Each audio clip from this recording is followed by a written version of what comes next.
Ciao a tutti e benvenuti a questa prima lezione di introduzione al corso di Power Query intermedio. Allora, adesso andremo a vedere i punti che andremo a trattare all'interno di questo corso. Ovviamente, essendo un corso intermedio, si presume che abbiate già delle conoscenze della Power BI di Excel. Se così non fosse, qui sulla sinistra vedete c'è il corso base che è già disponibile all'interno del mio corso YouTube, in cui si fa un po' di teoria che spiega che cos'è la Power BI di Excel e anche la desktop mobile, perché si assomigliano ma sono due strumenti differenti. Si fa un po' di teoria di che cosa sono gli strumenti Power Query, Power Pivot, i linguaggi che vengono utilizzati. Poi si fa una view degli strumenti di Power Query, degli strumenti di Power Pivot, in modo da iniziare ad utilizzare da subito lo strumento. Questo corso appunto è disponibile all'interno del mio canale YouTube. Trovate una playlist qui con 21 video, sono video fatti nel 2017, sono un po' vecchiotti, registrati un po' malino, però i concetti comunque sono spiegati chiaramente e sono validi tuttora che siamo nel 2020. Poi nel corso dei mesi futuri andrò un po' a rivedere alcuni di questi video per registrarli un po' meglio. Quindi qui trovate un po' il tutto. Il corso dura più o meno 3-4 orette, quindi non è neanche tanto. Se volete farvi una sparata anche di tutto il corso in un botto va benissimo, inizierete subito ad utilizzare lo strumento, così riuscirete a seguirmi meglio con meno difficoltà nella parte del corso intermedio di Power Query, che potete iniziare subito da questo, ma magari diventa un po' impegnativo seguirmi se non avete almeno le nozioni base. Come funzionano i miei corsi? Allora, praticamente io parto sempre con una parte di teoria che magari può risultare un po' noiosa, ma è molto molto importante, perché vi spiego delle tecniche per poter lavorare meglio e per poter far lavorare meglio il sistema. Quindi resistete le prime 2-3 lezioni in modo da sviscerarvi subito la parte di teoria, e poi tutte le altre lezioni sono tutte di completa pratica, quindi ci sarà pratica con dei file di esempio.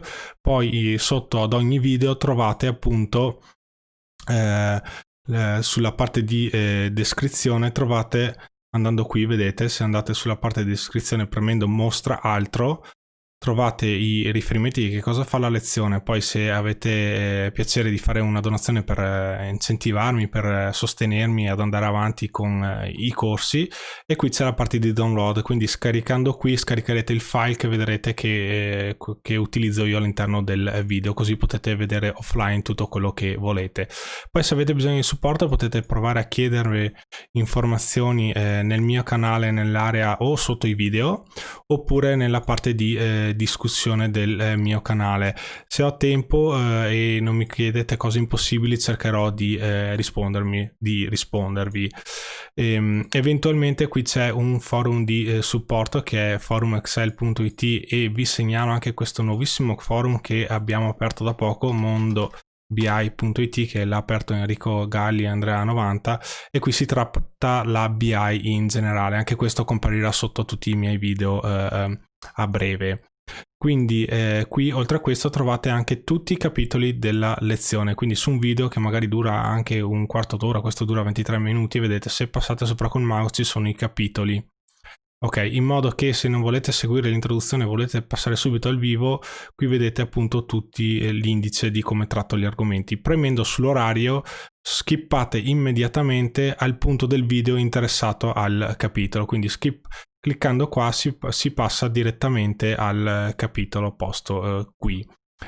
Ok, questo è come funzionano tutti i miei video. Adesso andiamo sulla parte del corso. Allora, cosa vado a trattare? Nella parte 1 vado a trattare, come vi dicevo, un po' di teoria, quindi si vede un po' come recuperare i driver che si utilizzavano un tempo, come migliorare il caricamento dei dati in modo che si caricano in modo più veloce, come attivare l'IntelliSense, che è il linguaggio di Power Query, che hanno attivato appunto l'aiuto. Ok, subentra un aiuto che mostra le formule, come si compilano. Questa cosa qui è presente ad oggi solo nella versione Microsoft 365, sulla 2019 ancora non c'è, ma confido che per l'autunno 2020 Microsoft decida, almeno spero, di introdurlo anche in quella versione lì.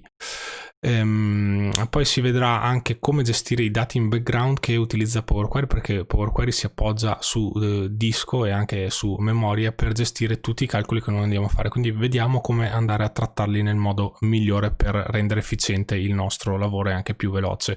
Qui magari enfatizzo un po' troppo il fatto che bisogna attivare alcuni flag, bisogna cercare di fare delle ottimizzazioni, però io sono anche un po' fissato perché io lavoro nella business intelligence e gestisco centinaia di report, quindi queste cose qua per me sono vitali. Se non le seguo gestendo tanti report, le macchine, dovrei comprare macchine più potenti che costano anche parecchi soldi, quindi seguendo questi suggerimenti qua si ottengono ottimi miglioramenti sulla gestione dello strumento. Ovviamente se gestite pochi dati potete anche trascurare queste cose qua, ma comunque è sempre importante. Poi chiudo con la parte teorica. Qui vediamo come gestire anche i file temporanei all'interno del disco stesso, proprio perché quando installiamo un software si configura tutto in un certo modo. Se avete più dischi vi spiego come modificare le variabili di sistema per far funzionare meglio Excel, in modo che lavori più velocemente sfruttando 2 dischi, così raddoppiate la velocità di lettura e anche di scrittura delle informazioni. Sulla seconda parte andremo a vedere la gestione del database, perché Power Query è uno strumento di ETL, quindi di trasformazione del dato. Prendiamo dei dati sorgenti che possono arrivare dall'esterno piuttosto che da Excel stesso, e poi con Power Query andiamo a fare delle trasformazioni di questo dato in modo da avere poi un risultato finale che ci servirà per andare a creare delle view all'interno del nostro Excel. Quindi qua andiamo a capire come velocizzare anche la costruzione della parte in sviluppo. Anche qui, se avete tanti dati, se lavorate con milioni di record, questi suggerimenti che vi do qua vi salvano la vita. Al posto magari di aspettare 10 minuti che Power Query sta lì a pensare, con pochi accorgimenti riuscite a lavorare molto più velocemente. Anche qui, se avete pochi dati, ovviamente potete trascurare. Poi andremo a fare un'ottimizzazione del dato, che è sempre importante da fare, sempre per velocizzare lo strumento e non portarci dietro informazioni che non ci servono. Poi andremo a vedere come raggruppare in folder tutte le query che andiamo a fare in modo da ottimizzare il nostro scenario e avere tutto un ambiente perfetto. Vedremo anche come inserire delle descrizioni nelle query, nei passaggi, quindi anche qua è un po' di teoria, ma si tende già a passare verso la pratica. Poi si fa un approfondimento. Qui ho già trattato un po' anche le connessioni sul corso base, ma faremo un approfondimento sulle query di sola connessione, perché poi andando avanti sulla parte 5 si andrà a spingere tanto il concetto di come funziona il motore di Power Query di Power Pivot, e per capire questa cosa qua è importante capire come funzionano le query che andiamo a creare in Power Query e come creare le connessioni, come gestirle, se importare i dati, se lasciarli in modo virtuale, queste cose qua. Quindi qua vado a spiegarvi un po' come funzionano queste cose. Poi c'è questa cosa qua che l'avrei messa nel corso base, ma non era ancora presente al tempo, quindi l'ho introdotta qua. Si va a vedere un po' di pulsanti nuovi e poi si passa alla parte 3, che proprio si inizia a fare la pratica. Iniziamo leggermente con qualche esempio di altri pulsanti comparsi nel tempo, e poi vediamo anche come trattare le date che magari sono date americane, e con 2 clic semplicemente facciamo riconoscere lo strumento che sono date americane e gli chiediamo di farle vedere con il nostro sistema di impostazione internazionale, quindi le farò vedere nel nostro sistema, quindi probabilmente italiano, senza fare formuloni strani di conversione. Power Query ha delle opzioni che permettono di convertire queste cose qua in modo molto semplice e veloce. Poi si comincerà a entrare veramente nel vivo dello strumento e andremo a fare degli esercizi importanti e belli, quindi andremo a fare degli approfondimenti sui raggruppamenti. Quindi partiamo da un set di dati e faremo dei raggruppamenti per fare diverse operazioni che potrebbero essere utili nella realtà. Ad esempio, nel primo passaggio, in questa lezione, andremo a vedere come calcolare la deviazione standard, che con gli strumenti standard di Power Query in questo momento la funzione non è ancora presente, dovete scriverla a codice con il linguaggio M, oppure andarla a cercare nei menu, che è nascosta in un sottomenu. Qui con dei semplici passaggi si riesce a fare un raggruppamento e anche a fare il calcolo della deviazione standard. Poi andremo a fare degli altri esercizi calcolando degli indici. Faremo 3, 4, 5 tipi di indici diversi, che sono sempre utili quando si va a fare a produrre qualcosa con un ETL. E poi infine chiuderemo con i raggruppamenti guardando l'opzione Group Kind Local, che anche questa non è disponibile tra le opzioni di Power Query standard. E questa cosa qua permette di fare un raggruppamento delle informazioni di tipo locale. Di default è global, che è il classico raggruppamento che tutti conoscono. Con il local si riesce a fare un raggruppamento per categoria, diciamo così. Quindi qua andiamo ad approfondire questa cosa qua per capire un po' come funziona ed evitare tantissimi passaggi per arrivare allo stesso risultato che si fa con questa semplicissima operazione. Dopodiché passiamo alla parte 4 e qui iniziamo a divertirci, perché andiamo a trattare tutta la parte di parametri, quindi ci saranno diverse lezioni che trattano come gestire i parametri sia ricevuti dall'Excel che costruiti all'interno di Power Query, quindi vedremo come gestire parametri di date dinamiche, parametri fissi di testo, numerici, passati dall'utente. Vedremo un po' tutte queste cose qua che spesso sono richieste ed utilizzate. Finita la parte di parametri, andremo a vedere un po' come gestire l'autoconsistenza del dato, perché a seconda di quello che andiamo a fare, ad esempio se andiamo a pivotizzare il dato all'interno di Power Query, che si può fare questa operazione qua, potrebbe essere che quando pivotizziamo mettiamo in orizzontale delle informazioni che poi magari il giorno dopo, quando andiamo a aggiornare, sparisce una di queste informazioni e quindi potrebbe sparire uno di questi valori e fa sparire la colonna, e quindi potrebbe andare a darvi errori nel modello e non funzionare. Su questa lezione qua vi spiego come ottimizzare tutte queste cose qua ed evitare che si creino problemi al vostro processo. Tant'è che magari potreste fare anche delle pivot in cui andate a mettere dei filtri preimpostati, perché l'utente vi chiede di avere una determinata view con determinati filtri, poi magari spariscono i dati e saltano i filtri. Invece con l'autoconsistenza si riesce a preservare l'informazione anche se il dato sparisce dalla nostra base dati. Dopodiché su questa parte qua, che appunto come vi dicevo iniziamo proprio a divertirci, perché andremo a vedere anche come utilizzare l'Excel per creare delle simulazioni. Attraverso la Power BI di Excel, con la combinazione di Power Query, Excel e Power Pivot, appunto con questi tre passaggi qua, si riesce a gestire il report anche si riesce a gestire appunto lo strumento anche per creare dei report di simulazioni senza andare ad acquistare software costosissimi. Excel è uno strumento veramente potente se lo si sa usare molto bene, basta avere un po' di immaginazione e conoscere bene lo strumento. Quindi da qui vi farò vedere un esempio di come creare delle simulazioni. Cosa significa? Che prendiamo dei dati dal nostro gestionale ipotetico, li carichiamo, li trasformiamo, poi li passiamo appunto ad Excel e a Power Pivot in modo da creare il nostro universo di dati. Con questi passaggi qua poi noi esporremo delle view all'utente in modo che può vedere i dati che arrivano dal sistema, però permetteremo attraverso un foglio Excel dove metteremo appunto questi dati che arrivano dal gestionale, quindi l'utente si troverà i dati del gestionale, l'utente potrà modificare le informazioni su questa tabella e premendo un tastino che ha 2 righe spaccate di codice molto semplice andrà ad aggiornare questo dato in modo da creare delle simulazioni che andrà a cambiare tutti i dati all'interno del nostro foglio di lavoro, così senza andare a fare simulazioni sul gestionale o con altri software fate tutto con Excel, l'utente è contento, poi quando la simulazione è ottimale va a toccare in un secondo momento il gestionale. Quindi Excel è veramente potente su questa cosa qua e con Power Query si riescono a gestire queste cose qua.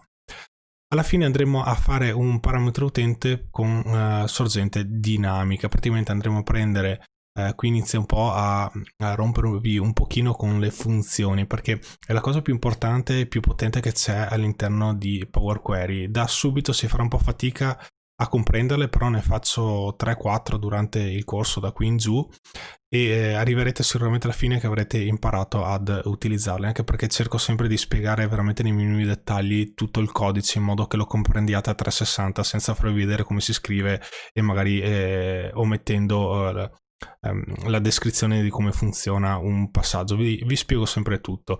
Quindi qui magari l'utente scrive un percorso o un nome di un file nell'Excel e tramite questa funzione custom andremo a recuperare quel sorgente che sta all'esterno di Excel a seconda di quello che l'utente va a scrivere nell'Excel, quindi sempre un po' un misto tra parametri e funzione. Dopodiché si passa alla parte di merge. Allora, nella prima lezione vado a fare un approfondimento su come si fa a fare un multi-merge, quindi abbiamo una base dati e ne dobbiamo connettere magari 3, 4, 5. Qui vi faccio vedere come fare più merge all'interno della stessa query.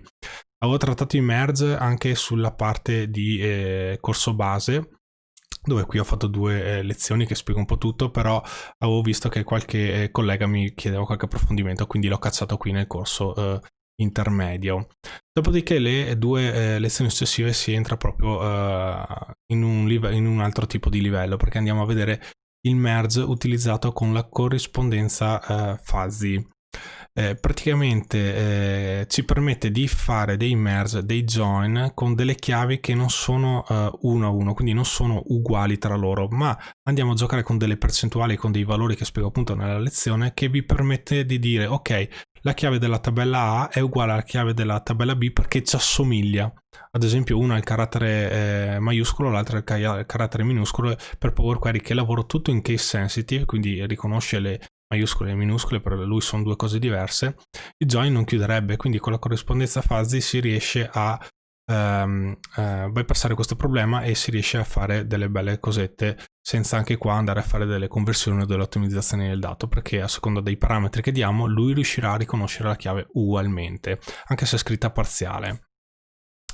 Qui poi vedremo i parametri utenti volatili e li renderemo permanenti. Praticamente qua adesso vi dico un parolone, andremo a vedere come funzionano le query autoreferenziali, che praticamente qui si entra proprio nel vivo di come funziona il motore di Power Query. Quindi qui faccio addirittura 2 lezioni dove nella seconda faccio proprio anche uno schema riepilogativo con le frecce in modo da semplificarvi tantissimo l'apprendimento di questa cosa qua, perché vi permette anche di fare storicizzazioni con Excel, perché ricordiamoci Excel non è un database, è uno strumento che con Power Query ci permette di modellare, di trasformare il dato facendo un ETL con Power Query e di modellare poi il dato con Power Pivot creando un universo che appunto poi faccio anche un approfondimento con un corso intermedio di Power Pivot che vi consiglio di seguire dopo aver fatto questo, in modo da andare in modo cronologico con l'apprendimento.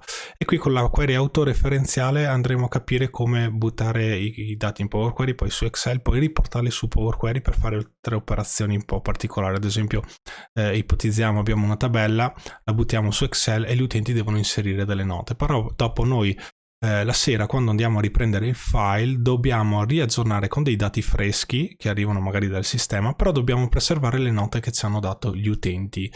Ecco che con le query autoreferenziali si riescono a fare anche queste cose qua senza inventarsi niente di Visual Basic o cose strampalate di estrarre i dati dall'Excel, caricarli di nuovo e tutte queste cose qua. Basta fare dei passaggi abbastanza, io dico semplice perché li conosco abbastanza bene, però dopo un po' che c'entrate vedrete che riuscirete a comprendere anche questa cosa qua. Finita la parte merge andremo alla parte 6 dove andremo ad approfondire il linguaggio M, quindi a parte che lo approfondiremo anche nelle lezioni precedenti, però qui andremo un po' a vedere un po' come funziona l'IntelliSense, quindi prenderemo un po' anche confidenza su come fare salti all'interno delle query, perché quando creiamo delle query sulla destra appunto abbiamo tutti i nostri passaggi e potremmo avere l'esigenza di leggere un passaggio che sta magari 3-4 posizioni più indietro, quindi si possono fare anche queste cose qua. Vi spiego un po' come funziona e prenderemo confidenza su queste cose qua. Poi impareremo a fare una somma cumulativa all'interno di Power Query utilizzando un'altra funzione, così anche questa può essere una cosa molto utile che può servire, perché quando noi mettiamo i calcoli su Power Query, i calcoli, l'uso della macchina, le risorse vengono impegnate quando aggiorniamo il report. Quindi quando possiamo fare un calcolo che non è dinamico come lo fa Power Pivot, sempre meglio farlo in Power Query, perché se lo facciamo in Power Pivot poi ogni utente che utilizza il file va a sprecare risorse macchina sul momento. Ogni volta che lui fa un'operazione la macchina va a sprecare risorse. Invece quando lavoriamo su Power Query il calcolo, una volta che l'abbiamo aggiornato, è finito, lo facciamo una volta per tutti. Quindi anche qua faccio vedere delle cosette interessanti. Poi passiamo a una panoramica generale delle funzioni. Vi faccio vedere anche il sito della Microsoft con tutte le funzioni che esistono di M. Ovviamente non le scorro tutte, vi faccio vedere una tecnica anche per imparare da soli l'M, perché Power Query fornisce anche colonna, ad esempio, che è una funzione che a seconda di quello che voi andate a scrivere come risultato, lui capisce cosa volete ottenere e vi propone la formula M che vi serve per ottenere il vostro risultato. Così anche io ho iniziato un po' così, un po' col sito della Microsoft, e senza conoscere il linguaggio, mettendo solo il risultato che vi aspettate, vi compare per magia la formula. E questa è una cosa veramente interessante, vi dà proprio il risultato e vi crea il passaggio in automatico. Quindi qui vi farò vedere un po' di passaggi con sia di funzioni di tipo testo, di tipo numerico e di tipo data e ora. Poi qui faremo un'altra cosa con i parametri, andremo praticamente a mettere una data minima e una data massima su 2 celle di Excel, quindi non creeremo delle tabelle ma scriveremo proprio su 2 celle, e attraverso le definizioni, la gestione nome, se sapete cos'è, ma poi nella lezione spiego tutto, andremo a recuperare queste informazioni per Power Query come parametri dinamici, così poi quando l'utente andrà ad aggiornare il file, il dato che verrà restituito sarà solo del set dell'intervallo di date che l'utente è andato a inserire in queste 2 celle. Fatto questo, concluderemo andando a creare un calendario completamente in Power Query. Praticamente non prenderemo nessun tipo di informazione dall'esterno, nessun tipo di informazioni da Excel stesso. Proprio partendo da una query vuota di Power Query, con il linguaggio M, andremo a creare un calendario, quindi data, dopo ci sarà anno, mese, anno, settimana, il giorno scritto in testo, il mese. Ci sono tantissime colonne che sono state create, così che abbiamo un calendario che possiamo utilizzare per fare qualsiasi cosa ci passa per la testa. Lo creeremo tutto con Power Query e dopo alla fine della lezione vedremo come prendere questa query che abbiamo creata con Power Query, e la esporteremo in un formato, quindi tireremo fuori tutti questi passaggi in un colpo solo, in un file solo, che ha un'estensione ODC, che praticamente metteremo su disco tutte le nostre informazioni che abbiamo scritto su Power Query. Poi se dobbiamo riciclare questo calendario su qualsiasi altro report, con 2 clic noi andremo in Power Query e caricheremo il nostro calendario. Quindi facendo un paio di clic ci vedremo comprare tutti i passaggi e la query che abbiamo creato all'interno di Power Query, in modo da non dover ripetere tutto ogni volta, oppure fare passaggi supplementari di copia e incolla del codice M e così via. Dopodiché passeremo alla parte di 7, dove, questo lo cancello che non serve, parte 7, dove andremo a gestire un po' meglio i dati, quindi andremo a fare un esempio di caricamento multiplo di tutte le informazioni che abbiamo all'interno di Excel. Quindi ipotizziamo che creiamo delle zone dinamiche con la gestione nome, oppure creiamo delle tabelline contenenti dei dati all'interno del nostro Excel, e con Power Query andremo a capire come leggere tutti i contenuti che sono presenti nel nostro Excel e caricarli in Power Query per poi andare a fare un'elaborazione successiva. Poi faremo un'altra lezione dove faremo una cosa speculare, ma andremo a leggere dei dati esterni, quindi qui farò un esempio con dei CSV che sono posti su più folder, e quindi andremo a caricare tipo 6-7 CSV posti su punti diversi, e qui andremo appunto a capire come fare il caricamento di questi file con dei passaggi molto semplici, senza dover fare magari per ogni file un singolo caricamento, e capiremo anche come riconoscere il file se è arrivato aggiornato oppure è vecchio, perché ipoteticamente oggi carichiamo il file, domani arriva un file nuovo e noi dobbiamo essere in grado di riconoscere qual è il file nuovo e quindi caricare il file nuovo all'interno di Power Query, ma non caricare quello vecchio. Quindi capiremo un po' questa tecnica qua. Quindi dimenticavo che poi faccio anche vedere come fare il contrario di text.combine, che praticamente text.combine noi abbiamo una lista di dati su più record e prendiamo tutti questi record, li orizzontalizziamo all'interno di un record. È una cosa che faccio vedere qui così e anche in altri punti. Mi sembrava giusto poi anche qui far vedere come fare il contrario, quindi abbiamo le informazioni spalmate in un record, andare poi a verticalizzarle con una lista di record. Infine su questa parte qua andremo a fare un caricamento di dati presi da internet, quindi ci collegheremo su un paio di siti, andremo su Wikipedia e su Borsa Italiana in modo da tirare su anche qualche informazione azionaria, e andremo a capire come si fa a collegarsi con Power Query su siti internet. Capiremo i pro, i contro, cosa dobbiamo stare attenti, i link, cosa dobbiamo andare a vedere, eccetera eccetera, e faremo degli esempi di caricamento di informazioni. Infine concluderemo questo corso intermedio andando a vedere un sistemino per andare ad esportare tutti. Ad esempio, ipotizziamo, noi facciamo una query che ha anche 30 milioni di record, perché la Power BI di Excel può gestire veramente milionati di record. Io stesso ho provato, sono arrivato con un report da gestire anche 500-600 milioni di record. Dopo è anche vero che dipende dalla complessità dei calcoli e dallo scenario che andate a creare, però se lavorato bene potete arrivare a gestire veramente tanti record. Ipotizziamo che non avete a disposizione un database, perché Excel, ricordiamoci, non è un database, anche se poi con le query autoreferenziali che vediamo qua vi insegno anche come storicizzare il dato di giorno in giorno all'interno di Excel, però di per sé Excel non è un database, quindi ognuno il suo, dico sempre io. Quindi qui potrebbe essere che non avete un software perché non ve lo potete permettere, oppure l'azienda non ve lo fornisce per qualche motivo, quindi potete sfruttare la potenza di Power Query per pescare tutti i dati che volete dall'esterno, fate tutti i calcoli di trasformazione in modo da arrivare ad ottenere una tabella risultante con tutti i dati che vi servono e pronti, e poi da passare magari al vostro team di lavoro. Solo che se lo fate su un file Excel e dopo dovete fare tanti report e gli utenti devono poi, il vostro team di lavoro deve leggere queste informazioni qua, utilizzare l'Excel si va male. Quindi con questa tecnica capiremo come esportare il risultato di una query di Power Query in un CSV. Quindi io ho anche fatto un test di estrapolare 50-60 milioni di record, e con Power Query dà risultato senza andare a caricarlo su Excel, quindi la creeremo come connessione e il file Excel non peserà niente, anche se a 50-60 milioni di record peserà sì no, mezzo mega, sì e no, perché finché non esportiamo le informazioni su Excel o su Power Pivot le dimensioni non salgono, ok? E quindi andremo ad esportare queste informazioni in un CSV, andremo a storarlo su una cartella, così poi il vostro gruppo di lavoro appunto può andare a leggere queste informazioni per creare tutta la reportistica che vuole.